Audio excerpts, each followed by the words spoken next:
What's happening, everybody? Welcome back to the Bettor's Edge. We're here with your Week 6 NFL preview, guys. Before we get started, like the video, subscribe to the channel. I'm going to start putting out weekly videos with my NFL thoughts and opinions prior to Sunday. As you can see, I'm releasing this video on Friday. I want to give you guys an opportunity to watch my videos, get my thoughts and opinions on the games that catch my eye for that weekend. Moving forward, I'm probably going to start doing this video for college football as well, but for this week, I'm just going to start with the NFL. I'm not going to get into each and every single game on the NFL slate, but I am going to talk about a handful of games that do catch my eye against the spread. With that said,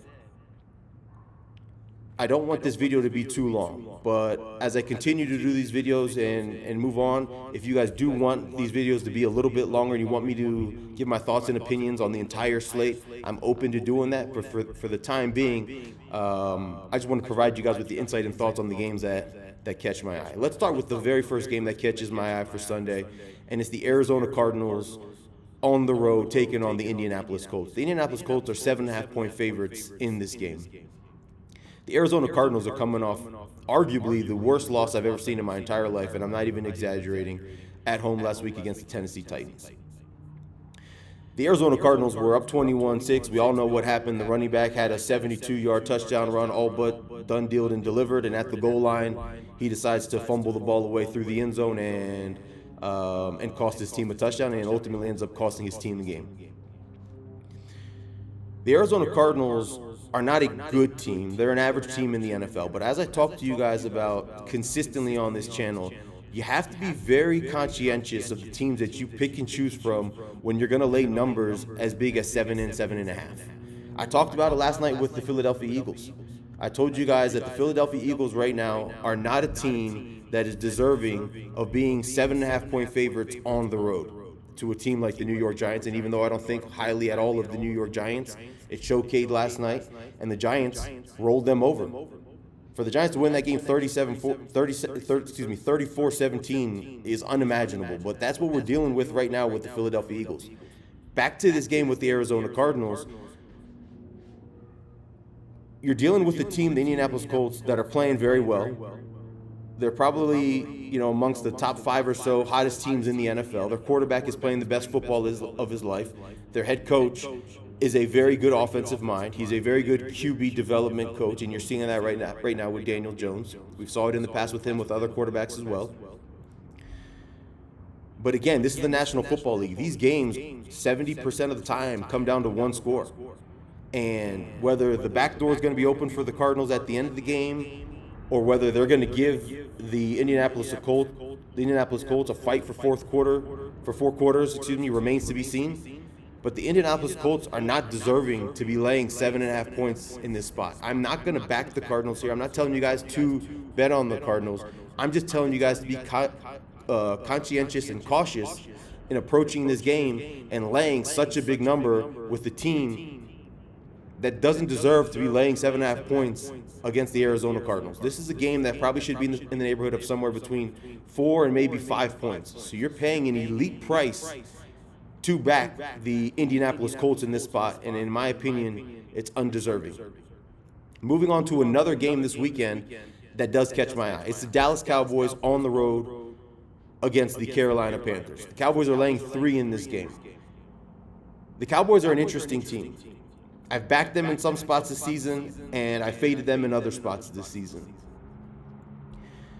What's interesting about this team is they're one of the best teams on the offensive side of the football in the entire NFL. Dak Prescott is playing arguably the best football of his career. Brian Schottenheimer, their new head coach, is doing an outstanding job of marrying the pass game and the run game to throw defenses off, and you're seeing Javonte Williams, who's just a jag, he's not a great running back, having a career type of season because of what Brian Schottenheimer has been able to do between marrying the run game with the pass game. And for those of you that don't know what that means, when they line up to the line of scrimmage and they're using motion, the defense, because of the sets that they're in and because of the condensed formations that the Cowboys are using, is not able to tell whether the plays are run plays or pass plays. All of their run plays and all of their pass plays look identical.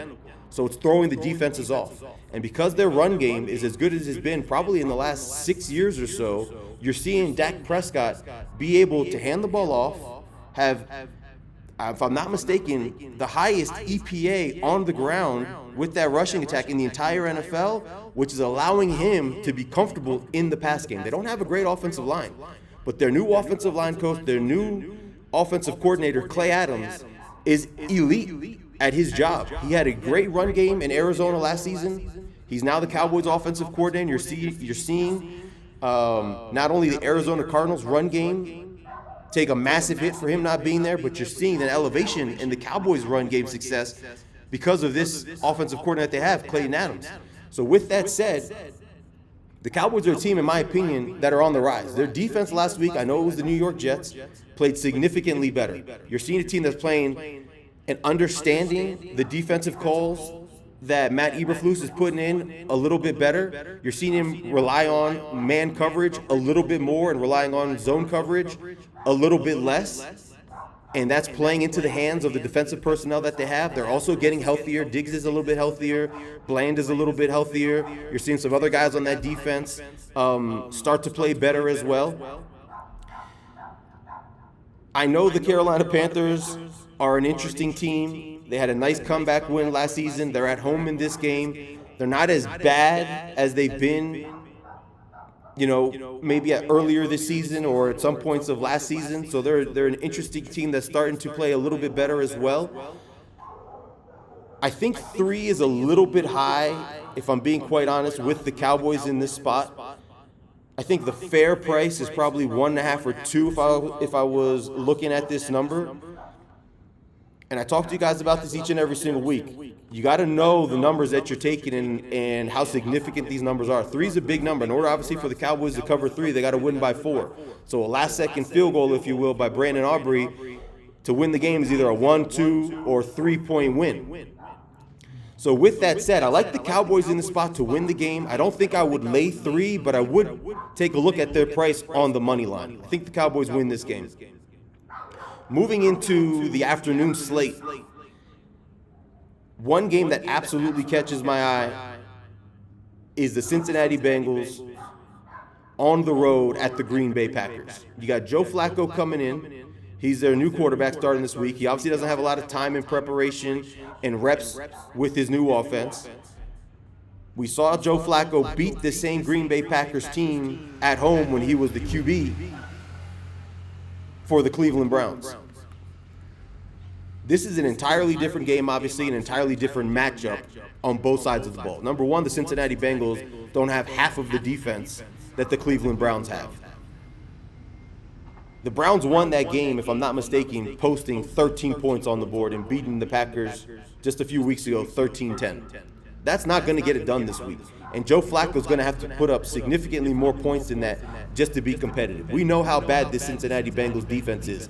It's amongst the worst in the entire NFL, if not the worst. With that said, that offensive line in Cincinnati is going to have its hand full with Micah Parsons and these other pass rushers that the Green Bay Packers have on that defensive line. And Joe Flacco is not a mobile quarterback. He's not going to be moving around. He's not going to be escaping pressure. The offensive line in Cleveland is better than the offensive line in Cincinnati. So he's going to struggle from that aspect. Yes, he has much better weapons here in Cincinnati. The offensive weapons in Cleveland are not very good. But he's not going to be able to utilize those weapons very often if he doesn't have time. A lot of people are looking at this game, and I talk about numbers a lot, and I talk about be careful laying big numbers. This number is 14 right now, but this is a Bengals team that just lost by 13. They were down 25 points at home to the Detroit Lions. Now they're going on the road to a better team against Green Bay. So when you're looking at this game and you're thinking, oh, 14 points is juicy, just maybe think twice before you consider backing the Cincinnati Bengals. The last game that catches my eye and catches my attention for this weekend is Sunday night. You got the Detroit Lions at the Kansas City Chiefs. Obviously, the Kansas City Chiefs, as I talked to you guys about on Monday night, are coming off a difficult loss. I told you guys ahead of that game that was going to be a difficult game for the Kansas City Chiefs. We saw basically a mirror image of that game in 2023.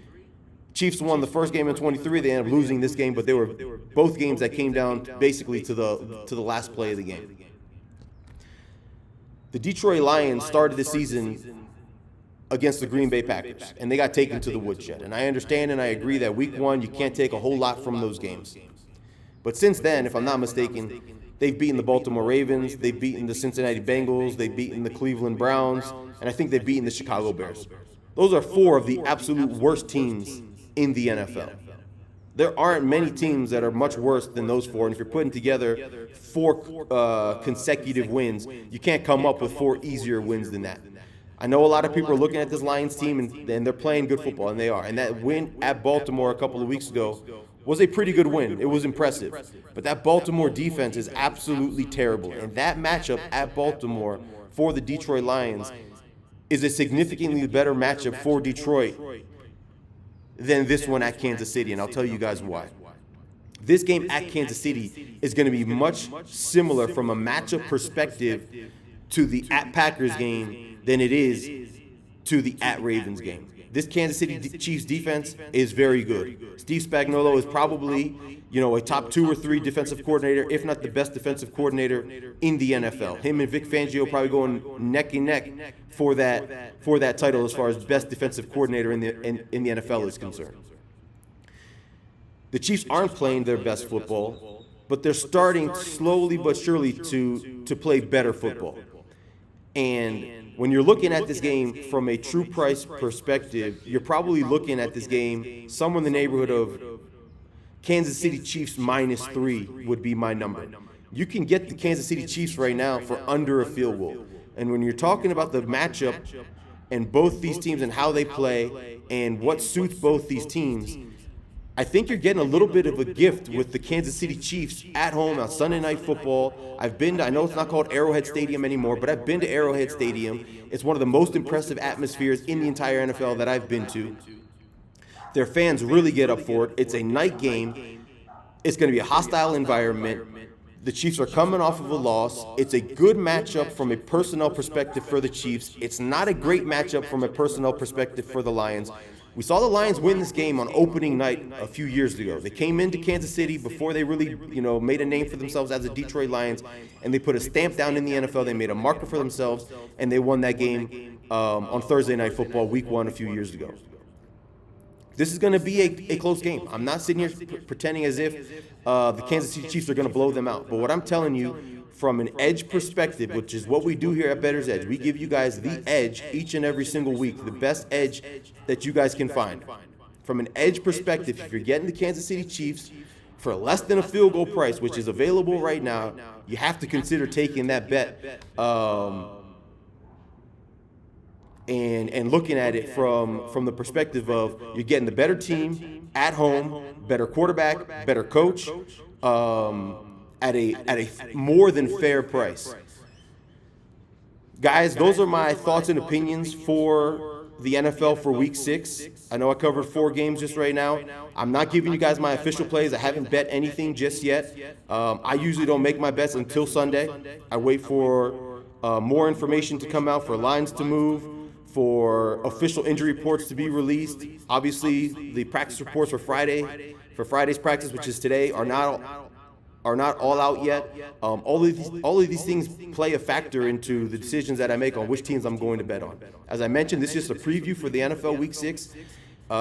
If you guys like this preview and you guys want me to add more games into it, I don't have a problem doing it. I just don't want to be posting videos for 30, 40 minutes and have a lack of attention span from my viewers. So we'll see what you guys like. We'll see what you guys think. Do me a favor, guys. Mario Benegas, I'll throw a shout out to you. He gave me a winner last night on the Philadelphia Eagles first half plus 12.5. Let me know what you guys think for this week. What do you guys like? What are your top picks for this week? What are games that catches your eye? I'll be back on Sunday to give you my official NFL plays. I'll also be back tomorrow to give you my official college plays. I got a couple of big plays in mind for the college slate tomorrow. As I mentioned, I'm probably going to start doing a college football preview show as well moving forward. If you guys want to do that, I'll see how well this video does.